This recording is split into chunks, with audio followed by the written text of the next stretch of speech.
Hello. आज हम बात करेंगे सोशल ज्योग्राफी की, सामाजिक भूगोल की। सामाजिक भूगोल में आज हमारा टॉपिक होगा कि जो भारत के अंदर अनुसूचित जनजातियां पाई जाती हैं उसके बारे में आज उस टॉपिक के ऊपर हम चर्चा करेंगे। तो चलते हैं टॉपिक के ऊपर, भारतीय जनजाति। तो हम बात करेंगे आज भारतीय जनजाति की, कि भारत में पाई जाने वाली जनजाति वो किस क्षेत्र में पाई जाती है, कहाँ पाई जाती है, कैसे अपना जो है जनजीवन व्यतीत करती है, कौन कौन सी जनजातियाँ पाई जाती है, और इसके साथ साथ ये जनजातियाँ कौन सी प्रजाति से मिलन से या कौन सी प्रजाति के द्वारा जो है इनके अंदर अंश पाए जाते हैं, और इन जनजातियों का क्षेत्र कौन कौन सा है, कहाँ कहाँ पर ये पाई जाती है, कहाँ कहाँ पर नहीं। तो जनजातियाँ की विशेषताएं या जनजातियाँ होती क्या है, इसके बारे में, इसकी परिभाषा, उसके बारे में हम पढ़ते हैं।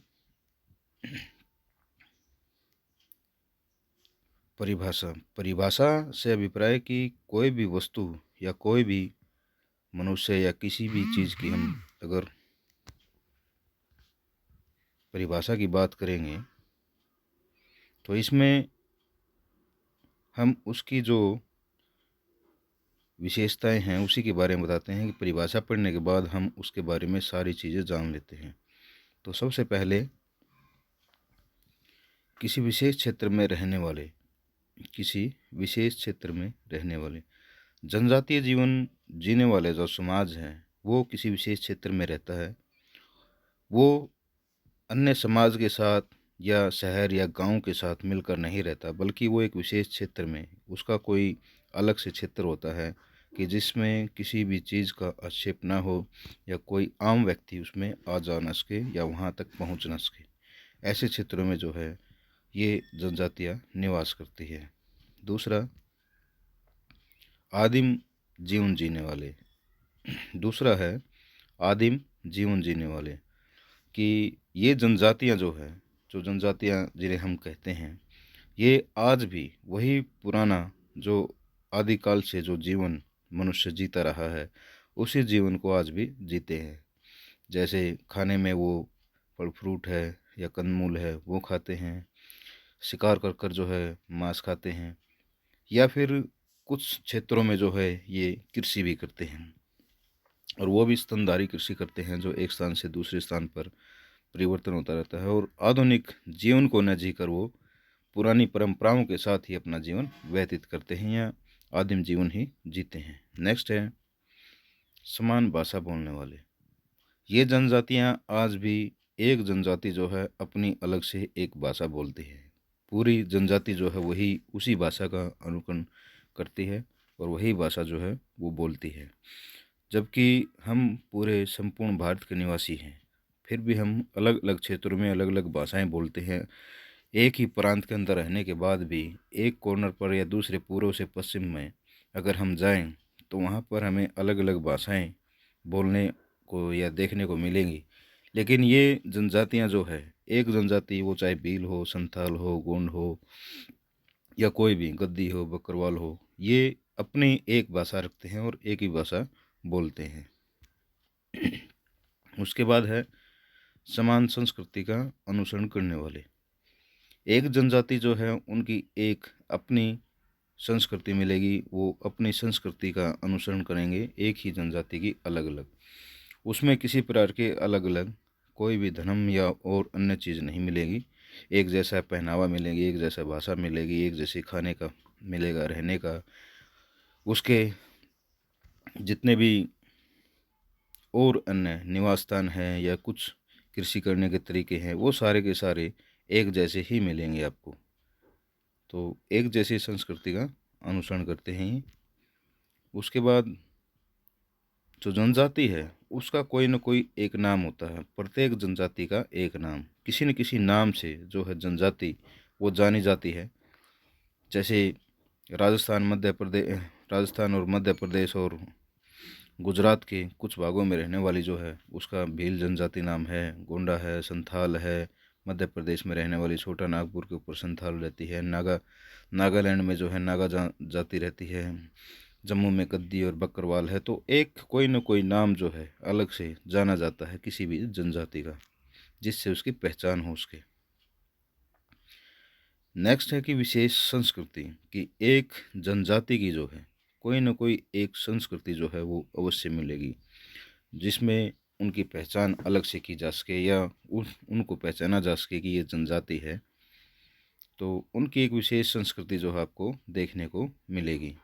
इसमें विशेष संस्कृति में उनका पहनावा आएगा, खान पान आएगा, रहने का कैसे रहते हैं, कैसा जीवन जीते हैं, उनके रहने के स्थान जो मकान या घर है वो किस प्रकार के पाए जाते हैं, किस प्रकार के नहीं पाए जाते, कौन से धर्म को अपनाते हैं, कौन से धर्म से संबंध रखते हैं, किस प्रकार से, या उनके जो रीति रिवाज है वो सारे के सारे आपकी संस्कृति के अंदर जो है वो नहीं है। तो हर जनजाति की संस्कृति जो है वो अलग अलग पाई जाती है।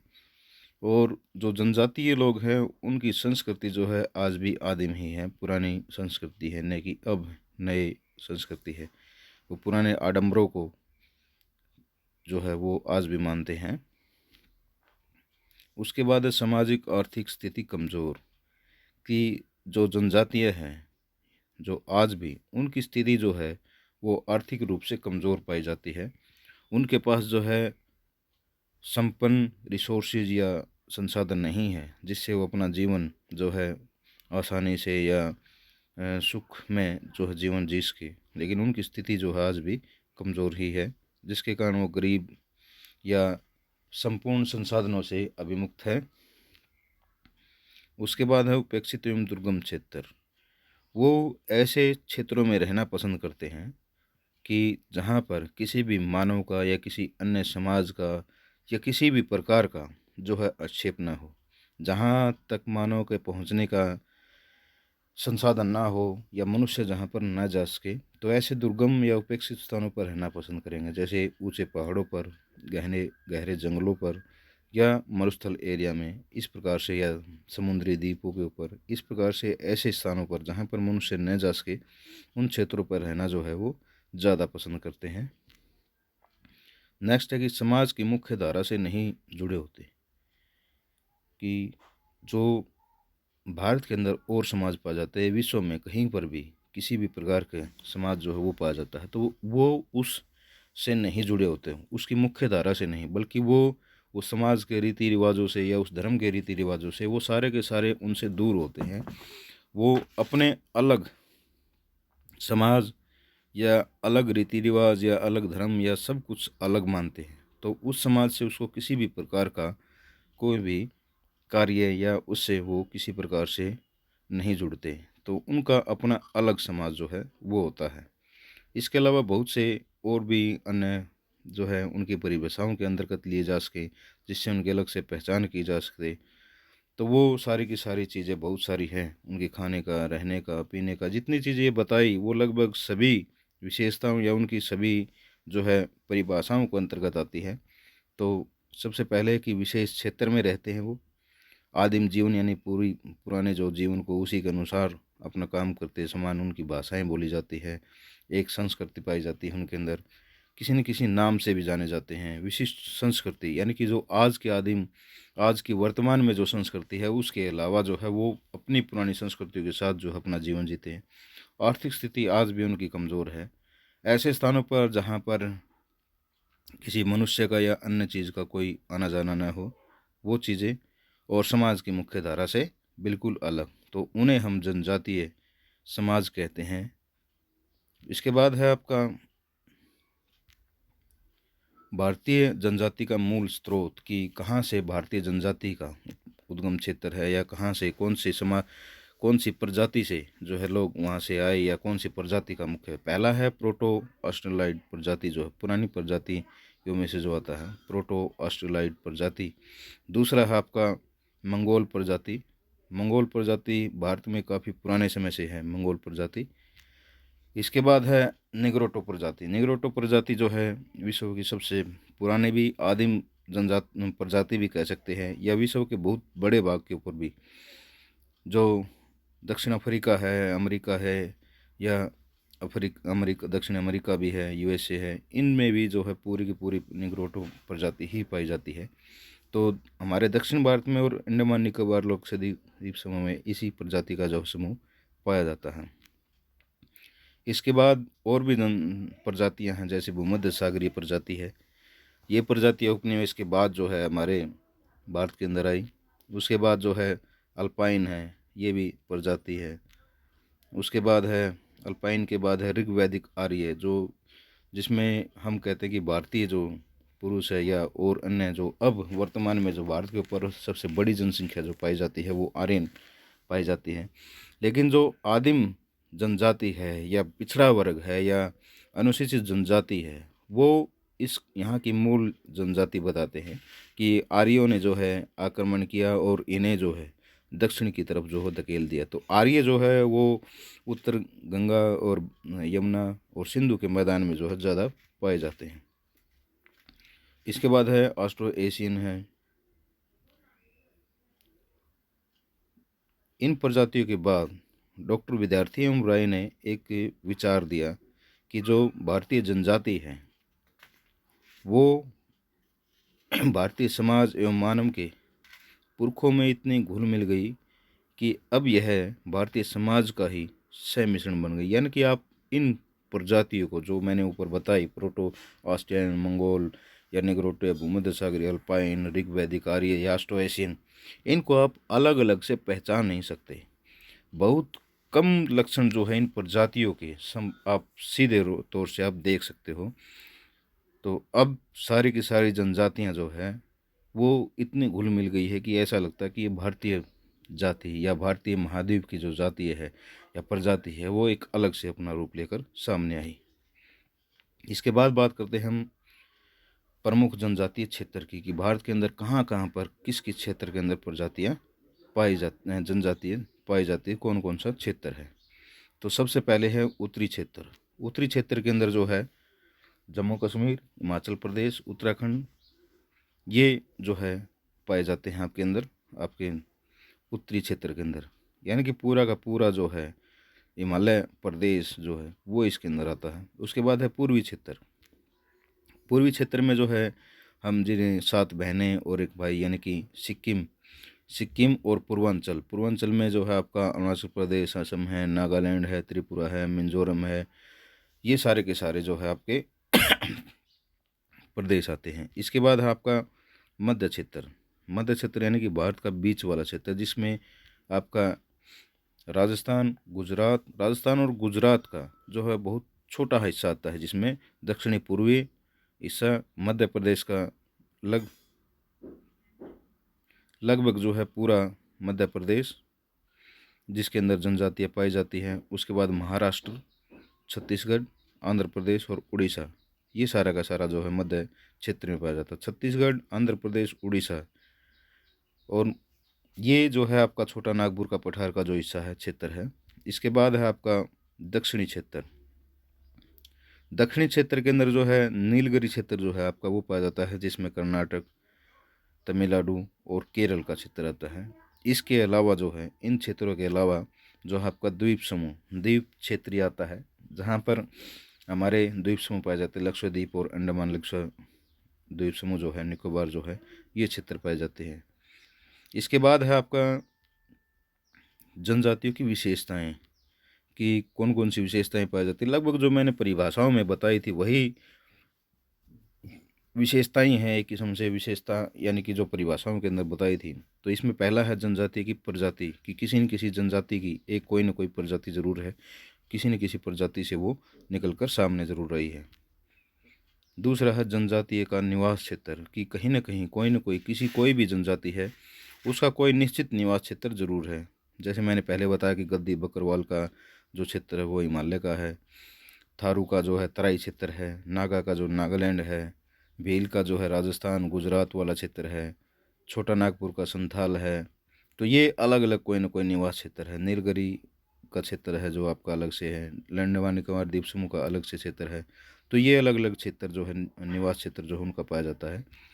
उसके बाद है जनजाति का व्यवसाय या आर्थिक क्रियाएं। जनजातियों का जो है अपना अपना कोई ना कोई व्यवसाय जरूर, लेकिन जितनी भी जनजातियां हैं वो प्राथमिक क्रियाओं के ऊपर ही निर्भर रहती है कि कंदमूल को इकट्ठा करना, लकड़ियों को इकट्ठा करना, या खनन कार्य में या कृषि कार्य में।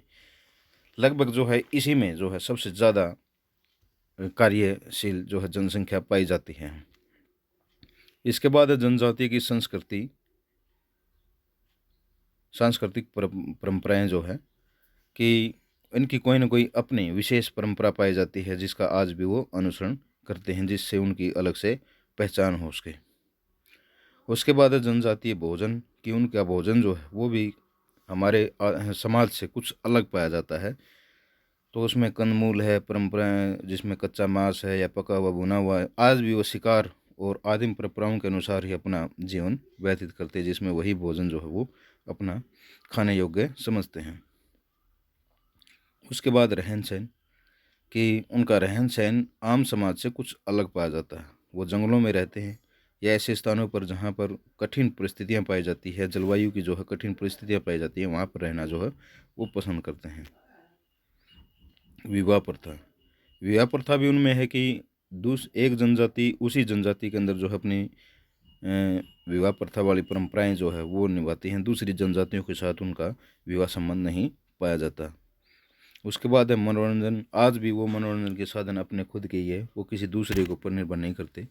तो हर रोज़ जो है मनोरंजन के लिए शाम को अलग से उनका कोई ना कोई कार्यक्रम होता है, या कुछ अपने ही, या सिनेमा जो आज के मनोरंजन के साधन है, मोबाइल का है, उसके ऊपर गेम है, या बच्चों के साथ ये चीज़ें आज भी उनके पास उपलब्ध नहीं है। उसके बाद नेक्स्ट है पहनावा और स्वभाव। पहनावे से ही हम किसी भी जाति या जनजाति को पहचान सकते हैं कि ये उसका है, ये उसका है। कि जैसे हम बात करते हैं हिमाचल या जम्मू कश्मीर की अगर बात करें तो ऊपर जो सर्दी के लिए पूरा लंबे वाला कोट पहनते हैं, ऊपर टोपी पहनते हैं, तो उसको हम अलग से पहचान सकते हैं। पंजाब की अगर बात करें तो पगड़ी पहनते हैं, कुर्ता पजामा पहनते हैं या तहमद पहनते हैं, तो उसको हम पंजाब को अलग पहचान लेते हैं। हरियाणा के अंदर खंडको और धोती है, उनको अलग पहचान सकते हैं। राजस्थान के अंदर जो है धोती को थोड़ा ऊपर उठाकर पहनते हैं, कुर्ता थोड़ा ऊंचा पहनते हैं, तो उसको हम अलग से पहचान। हर क्षेत्र की अलग अलग पहनावा है जिसको हम जिसके आधार पर उसकी पहचान कर सकते हैं। तो इसी प्रकार इनका भी पहनावा जो है इसी प्रकार अलग अलग है हर जनजाति का, तो उसको भी हम अलग से पहचान सकते हैं। स्वभाव भी ऐसे ही है कि उनका स्वभाव कैसा है, दूसरों के साथ किस प्रकार का मेल मिलाप करते हैं, किस प्रकार का नहीं, उसी के आधार पर। फिर उसके बाद भारत की प्रमुख जनजातियाँ, तो सबसे पहले प्रजाति है नागा जनजाति। नागा जनजाति जो है भारत की प्रमुख जनजाति हैं। इसके साथ चकमा, बोरो, कुकी और मिंजो जनजाति भी उसी स्थान के ऊपर जो है लगभग निवास करती है। तो नागा जनजाति जो है नागालैंड की प्रमुख जनजाति है। नागालैंड के आसपास का क्षेत्र जो है असम और मणिपुर, इसमें भी जो है ये जनजाति पाई जाती है। असम, मणिपुर और नागालैंड, इन तीनों राज्यों के अंदर जो है नागा जनजाति सबसे ज़्यादा पाई जाती है। उसके बाद है थारू जनजाति। थारू जनजाति जो है वो उत्तरांचल और उत्तर प्रदेश के तराई क्षेत्र के अंदर पाई जाती है। और थारू जनजाति के साथ साथ काल और मांझी जनजाति भी वो भी पाई जाती है। तो जितना भी हिमालय का तराई क्षेत्र है उसके अंदर ये थारू जनजाति पाई जाती है। इसमें उत्तरांचल और उत्तर प्रदेश दोनों के दोनों राज्य जो है वो आते हैं। उसके बाद है गोंड जनजाति। ये भी भारत की प्रमुख जनजाति है जो लगभग मध्य भारत के अंदर जो है पाई जाती है। इसमें मध्य प्रदेश, छत्तीसगढ़, महाराष्ट्र, आंध्र प्रदेश और तेलंगाना क्षेत्र जो है वो पाया जाता है। तो लगभग जो मध्य भारत जो है उस क्षेत्र के अंदर जो है गोंड जनजाति पाई जाती है। इसके बाद आपकी संथाल जनजाति। संथाल भी जो है भारत की प्रमुख जनजातियों में से आती है। तो इसमें संथाल के साथ साथ है मुंडा, खरिया, ये जनजाति भी पाई जाती है। और इसमें संथाल जनजाति जो है वो हमारा जो छोटा नागपुर का पठार है उसकी जनजाति प्रमुख है, जिसमें झारखंड, पश्चिम बंगाल और उड़ीसा का हिस्सा आता है। उड़ीसा क्षेत्र जो है जिसमें हमारे लोया हिस्सा या छोटा नागपुर को पठार को जो हम अर्धस्थल मानते हैं, इसके जो हमारे संसाधन रिसोर्सेज है, कच्चा पदार्थ जो है वहाँ पर मिलता है, तो संथाल जनजाति उसका निवास क्षेत्र है। इसके बाद जो है आपकी भील जनजाति। भील जनजाति भी शिकार के लिए जो सबसे ज़्यादा जानी जाती है, तीर कमान से जो है शिकार ज़्यादा करती भील जनजाति। तो भील जनजाति के साथ मीणा और गरसिया ये दोनों जनजातियाँ भी पाई जाती है। तो ये गुजरात, राजस्थान और मध्य प्रदेश और महाराष्ट्र, इन चारों के चारों राज्यों में थोड़े ही हिस्से में पाई जाती है, ज़्यादा बड़े हिस्से के अंदर जो है ये नहीं पाई जाती। इसके बाद है टोडा जनजाति। टोडा जनजाति के साथ साथ जो है कोटा और बडाड़ा, ये दोनों जनजातियाँ भी पाई जाती हैं। टोडा जनजाति जो है आपकी कर्नाटक, केरल और तमिलनाडु, यानी कि जो दक्षिणी भारत है उसके अंदर जो नीलगिरी पर्वत श्रृंखला है उसके अंदर ये प्रजातियाँ पाई जाती है। नीलगिरी की जो पहाड़ियाँ हैं वो ऊंचे स्थान पर जो है दक्षिण भारत की सबसे ऊंची चोटी के ऊपर है, तो वहाँ पर ये जनजाति जो है टोडा जनजाति पाई जाती है। इसके अलावा जो है आपकी गद्दी जनजाति है। गद्दी के साथ जो है बकरवाल और गुज्जर जनजाति जो हिमालय के ऊपरी भाग में पाई जाती है। हिमालय जहाँ पर जम्मू कश्मीर या उत्तराखंड या आपका हिमाचल प्रदेश जो है वहाँ पर, तो जम्मू कश्मीर और हिमाचल प्रदेश में प्रमुख रूप से पाई जाती है, कुछ हिस्सा जो है उत्तराखंड में ही पाया जाता है। तो गद्दी जनजाति और बकरवाल जो है ये चरवाहे के रूप में जो है ज़्यादा जानी जाती हैं। इसके बाद है ग्रेट अंडमानी जो है। ग्रेट अंडमानी के साथ साथ जारवा, शैम्पेन, निकोबारी, ओंगे स्टेलीज जो है ये जनजाति भी पाई जाती है, और ये अंडमान निकोबार और लक्षद्वीप द्वीप समूह में जो है ये पाई जाती है। जो हमारी निग्रो प्रजाति थी, निग्रो, तो उसका समूह जो है विशेषकर पाया जाता है। उसके बाद जो है इसके अलावा अन्य जनजातियाँ भी है, जैसे मिसमी है, सिंगपू है, गिरी है जनजाति, ये आंध्र प्रदेश के अंदर पाई जाती हैं। उसके बाद है गोरो, खासी, जैंतिया और अमार जनजाति, ये आपका पूर्वांचल या मेघालय के अंदर जो है पाई जाती है। इसके अलावा जो है भूतिया, चकमा, गोरो और कुकी, ये जनजातियाँ भी जो है आपकी त्रिपुरा यानी कि पूर्वांचल के अंदर बहुत सारी जनजातियाँ उनके अलावा भी जो है पाई जाती है। इसके बाद जो है अनुसूचित जनजातियों की समस्याएं, कि क्या क्या समस्याएं हैं। तो सबसे पहले दुर्गम निवास स्थान, कि वो दुर्गम निवास स्थानों के ऊपर रहते हैं जहाँ पर यातायात का संसाधन है वो नहीं पाए जाते, या पानी की सुविधाएं हैं या और अन्य जो सुख सुविधाएं हैं आर्थिक जीवन के लिए जीने के लिए जो है वो उनके पास जो है उपलब्ध नहीं पाई जाती।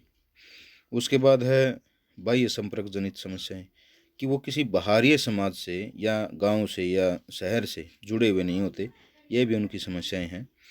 उसके बाद सामाजिक समस्याएं, सामाजिक समस्याओं में बहुत सारी है। समाज से संबंधित जितनी भी समस्याएं हैं वो चाहे रहने के लिए है, चाहे खाने के लिए, चाहे पीने के लिए है, चाहे पहनने के लिए है या और अन्य, वो सारी की सारी समस्याएं जो हैं इनके अंदर पाई जाती हैं। आर्थिक समस्याएं, व्यवसाय से संबंधित जितनी भी समस्याएं हैं वो सारी की सारी उनके पास आर्थिक क्रिया करने के लिए जो है प्राइमरी संसाधनों के अलावा और कोई भी संसाधन नहीं है।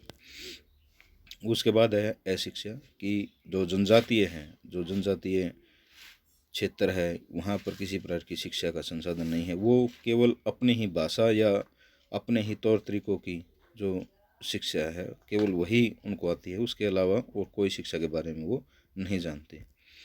उसके बाद स्वास्थ्य संबंधी समस्याएं, स्वास्थ्य संबंधी में आज भी वो जो हमारे नवीन चिकित्सालय है या हॉस्पिटल है उनका प्रयोग न करके अपनी पुरानी परंपराओं के द्वारा जो कुछ भी बीमारियां या कुछ होते हैं तो उन्हीं के द्वारा जो हो आज भी वो इलाज करते हैं।